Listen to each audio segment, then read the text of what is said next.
అందరికీ నమస్కారాలు.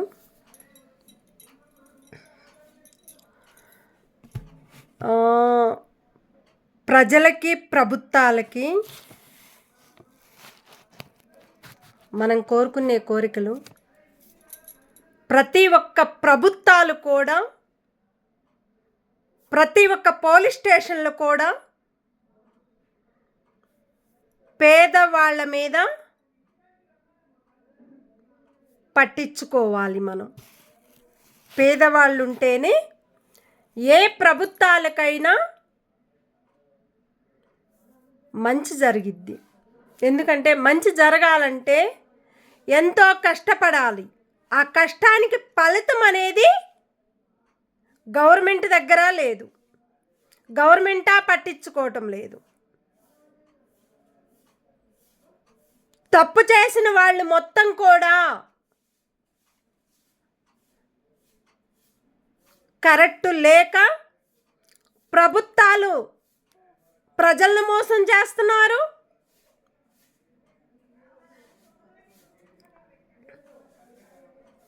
ఆర్టీసీ బస్సులో ఉండేవాళ్ళు కూడా, డ్రైవర్లు, కండక్టర్లు, మహిళల్ని గలీజ్ మాటలు మాట్లాడుతున్నారు. నిన్న ఆ ఫోటో కూడా పంపించాను. ఆ టిక్కెట్ మీద ఉండవాళ్ళని ఒక కండక్టర్ లేడీ, ఒక జెంట్స్ డ్రైవర్ అంటే ఏంటి? ఆయన బండి నడపాల. కొట్లాటకి లేడీస్ మీద ఎందుకు ఫోకస్ పెడుతున్నారు వీళ్ళు? ఆ టిక్కెట్ ఎందుకు? ఆర్టీసీ టిక్కెట్లు మహిళలకి ఫ్రీగా ఎందుకు పెట్టాడు? ఆర్టీసీ బస్సులు కండక్టర్లతోటి, డ్రైవర్లతోటి మహిళల్ని ఎందుకు తిట్టిస్తున్నాడు? ఇది కరెక్ట్ పద్ధతి కాదు. ఇది అట్లాగానే బ్యాంకీలో అమౌంట్ అనేది, ప్రతి ఒక్కరికి బ్యాంకీలు ఉంటాయి. వాళ్ళ పేమెంట్ ఉంటుంది, అమౌంట్ ఉంటుంది. బ్యాంకీలో ఎవరైతే వేసుకుంటారో వాళ్ళ అమౌంట్ ఉంటుంది. ఇంట్లో పెట్టుకుంటే ఎందుకు లేని బ్యాంకీలో వేసుకొని బ్యాంకీలో కూడా అమౌంట్ కట్ అవుతుంటాయి. అయినా భరిస్తున్నారు. ఎందుకంటే ప్రజలు కష్టపడే ఫలితాలకి, కష్టపడి సంపాదించుకున్న అమౌంట్ ఏదైతే ఉందో పొయ్యి బ్యాంకీలో వేసుకొని వస్తారు. బైకులు కొనుక్కుంటే ఏదన్నా తేడా వస్తే ఆ బ్యాంకీ నుంచి ఈ బ్యాంకీలో అమౌంట్ అనేది కట్ చేసుకోండి అని పోలీస్ గారు వాళ్ళకి చెప్తున్నారు. మరి ఆ బ్యాంకీలన్నీ బంద్ చేసి పెట్టేసేయండి. ఎందుకంటే బ్యాంకీలు లేకుండా, అసలు మొత్తానికే బ్యాంకీలు లేకుండా పెట్టేసేయండి. బ్యాంకీలు ఉంటే ప్రజలు కష్టపడే సంపాదన కూడా కాంగ్రెస్ పార్టీ తీసేసుకుంటుంది కాబట్టి, పోలీస్ ఆఫీసర్లు తీసేసుకుంటారు కాబట్టి, బైకులు కొన్న వాళ్ళకి అక్కడి నుంచి కూడా బ్యాంకీలో నుంచి కట్ అవుతుంది కాబట్టి, కోర్టు కూడా, మన గవర్నమెంట్ కోర్టులకు కూడా వాళ్ళకు కూడా అమౌంట్ ఉంటుంది కదా. మరి వాళ్ళ గవర్నమెంట్ కోర్టు నుంచి కూడా అమౌంట్ కట్ అవుతుంది. మరి వాళ్ళు పెద్ద పెద్ద ఇళ్ళు కొనుక్కుంటారు, పెద్ద పెద్ద ఆస్తులు కొనుక్కుంటారు, పెద్ద పెద్ద కార్లు కొంటారు, పెద్ద పెద్ద ఆస్తులను కొంటారు. మరి వాళ్ళకు కూడా గవర్నమెంట్కి సంబంధించిన కోర్టు గారికి కూడా బ్యాంకీలు ఉంటాయి. ఆ బ్యాంకీల్లో కూడా అమౌంట్ గవర్నమెంట్ తీసేసుకుంటుందంటే మరి ఆ గవర్నమెంట్ ఏం చేస్తుంది? ఇలాంటి తప్పు చేసిన వాళ్ళకి సపోర్ట్ ఇచ్చుకుంటూ, ఒక మున్సిపాలలో పని చేసుకుంటూ, ప్రజల్ని మోసం చేస్తూ, ప్రజల జీవితాలని ముంచుతూ, తేలుస్తూ, వాళ్ళకు టార్చర్లు పెడితే మరి ఓట్ల ఎలక్షన్లప్పుడు ఓట్లు ఎందుకు? ప్రజల ఓట్లు మీకు ఎందుకు వస్తున్నాయి? మీకు ఎందుకు వేస్తున్నారు? ప్రజలు పట్టించుకుంటారని ఓటేస్తారు. ప్రజల్ని మంచిగా చూసుకుంటారని మీకు ఓటేస్తారు. వెళ్ళే డ్యూటీలు కూడా బంద్ చేసుకొని, అరే మా సార్ గారులకి ఓట్లు వేయాలి, మా కాంగ్రెస్ ఓట్లు వేయాలి, మా బీఆర్ఎస్ వాళ్ళకు ఓట్లు వేయాలి, మా బీజేపీ వాళ్ళకి ఓట్లు వేయాలి, ప్రతి ఒక్క పార్టీ వాళ్ళకి ఎవరికి ఏది ఇష్టం ఉంటే వాళ్ళకి మేము ఓటు వేయాలని కోరుకొని ఓటేసి సెలవులు పెట్టుకొని కూడా ఓటేస్తారు. అలాంటి ప్రజల్ని మీరు మోసం చేస్తున్నారంటే ఇది కరెక్ట్ పద్ధతి కాదు. మరి పోలీసు గారోళ్ళు మరి దొంగల మీద ఫోకస్ పెట్టాలి కానీ ప్రజల మీద ఫోకస్ పెడితే గవర్నమెంట్ ఏం చేస్తుంది?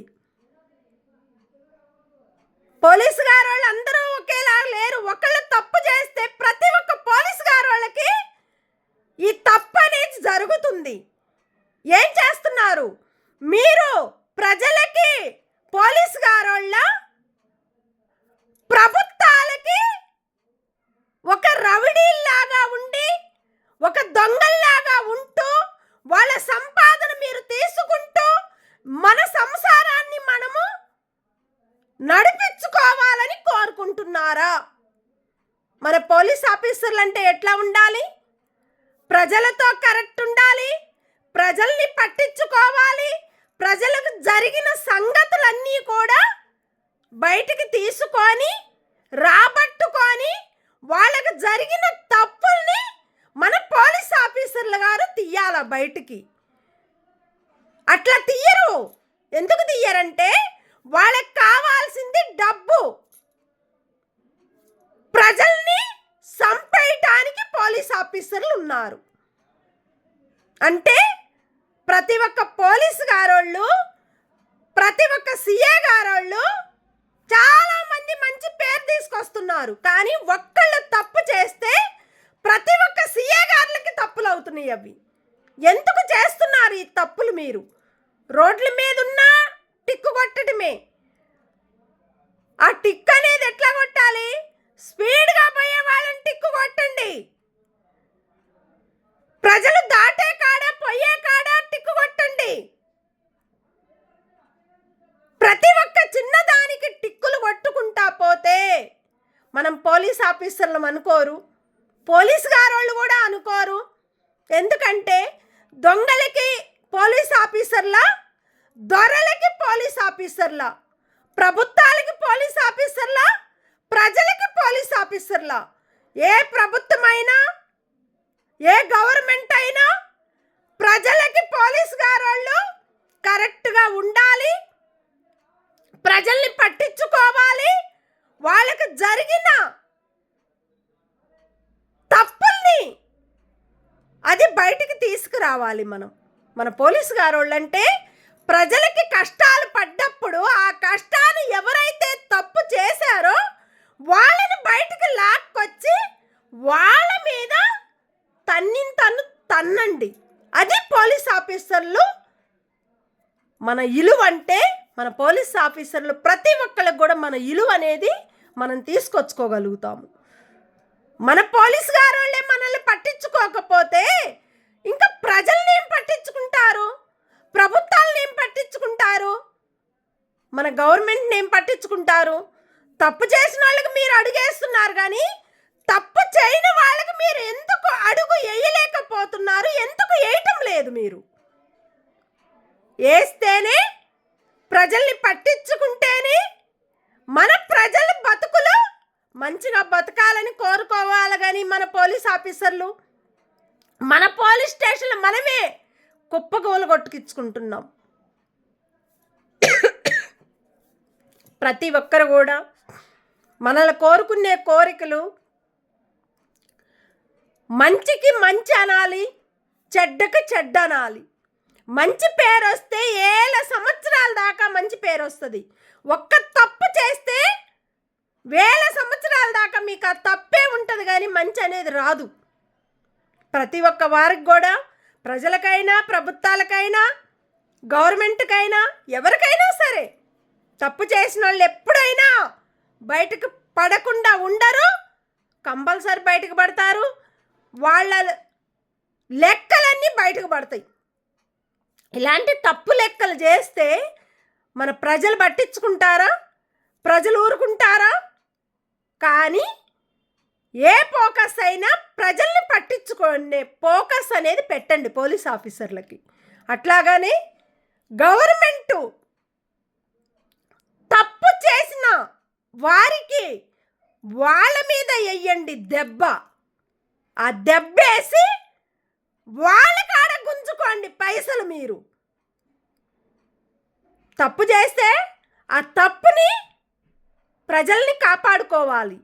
తప్పు చేసిన వాళ్ళు ప్రతి ఒక్కళ్ళు తప్పు చేస్తే ఆ తప్పు లెక్క అనేది ఎక్కడి నుంచి వచ్చింది? దేని గురించి వచ్చింది? ఎందుకు వచ్చింది? ఆ లెక్క అనేది ఎందుకు చూడాల్సి వస్తుంది? ఎందుకు చూడలేకపోతున్నారు? ప్రతి ఒక్క లెక్కలు చూడాలి, చూపించాలి, నిలవాలి, నిలబెట్టించాలి. ప్రతి ఒక్క ప్రభుత్వం కూడా మోసం ప్రజల్ని చెయ్యొద్దు, కూడా చేసుకోనియకూడదు.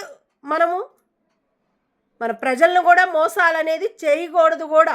వాస్తవంగా చెప్పాలంటే మన ప్రభుత్వాలు, మన గవర్నమెంటు, మన మున్సిపాలు, మన కోర్టులు, మన పోలీస్ ఆఫీసర్లు అనే ప్రతి ఒక్క ప్రజలకు కూడా వాళ్ళని కాళ్ళు మొక్కుతారు. ఎందుకు మొక్కుతారు? అరే మాకు న్యాయం చేస్తున్నారు, తప్పు చేయకపోయినా మమ్మల్ని మంచిగా చూసుకుంటున్నారు, మేము తప్పు చేయలేదు కాబట్టి మాకు మంచిగా హెల్ప్ ఇస్తున్నారు, అలాంటి పోలీస్ ఆఫీసర్లు మాకు కావాలి, అలాంటి కోర్టులు మాకు కావాలి, అలాంటి గవర్నమెంట్ మాకు రావాలని కోరుకునే ప్రతి ఒక్క ప్రజలు కోరుకునే కోరికలు ఇది ఒక్కటే. కానీ ఇన్ని బ్యాంకీలు ఉన్నాయి, కరెక్ట్గా సిస్టమ్ లేదు. ఒక బ్యాంకీ మంచిగా ఉంటే ఒక బ్యాంకీ తప్పు చేస్తుంది, ఒక బ్యాంకీ తప్పు చేస్తే ఆ బ్యాంకీ లింక్ కొట్టుకుంటుంది. మరి అలాంటి బ్యాంకీలు, అలాంటి డబ్బు అనేది ప్రజలు ఎందుకు వెయ్యాలి? ఆ బ్యాంకీలే బంద్ చేసి ఎవరి డబ్బు వాళ్ళ ఇంట్లో ఉంచుకోమనండి, ఎవరి ధనం వాళ్ళ ఇంట్లో దాచుకోమని చెప్పండి. మరి ప్రభుత్వాలు దాచుకునేది కూడా అదే, గవర్నమెంట్ దాచుకునేది కూడా అది.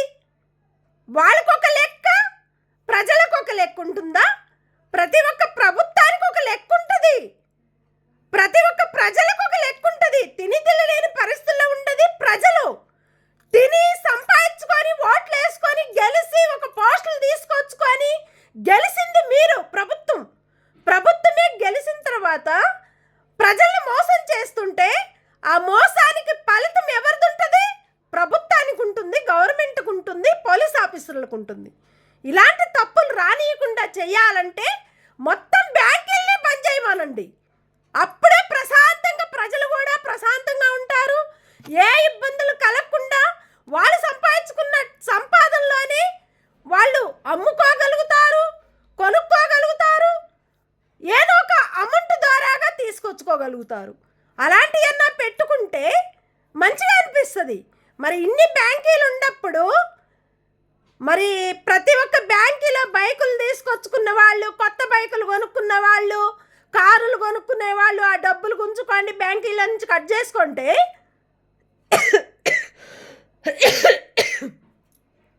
ఎవరయ్యా సొమ్మది? ఎవరయ్యా సొమ్మది? కష్టపడి పని చేసుకున్న వాళ్ళ సొంత సొమ్మది. మీరు తింటూ ప్రజల్ని మోసం చేస్తూ ప్రజల్ని మంచిగా చూడకుండా ఏం లేకుండా వాళ్ళకి టార్చర్లు పెడితే ప్రభుత్వం అంటారా? అది మంచి పద్ధతి కాదు. ఇది ఇమ్మీడియట్గా యాక్షన్ తీసుకోవాలి, ప్రజల్ని పట్టించుకోవాలని మేము కోరుకుంటూ ప్రతి ఒక్కరికి కూడా ధన్యవాదాలు. Thank you.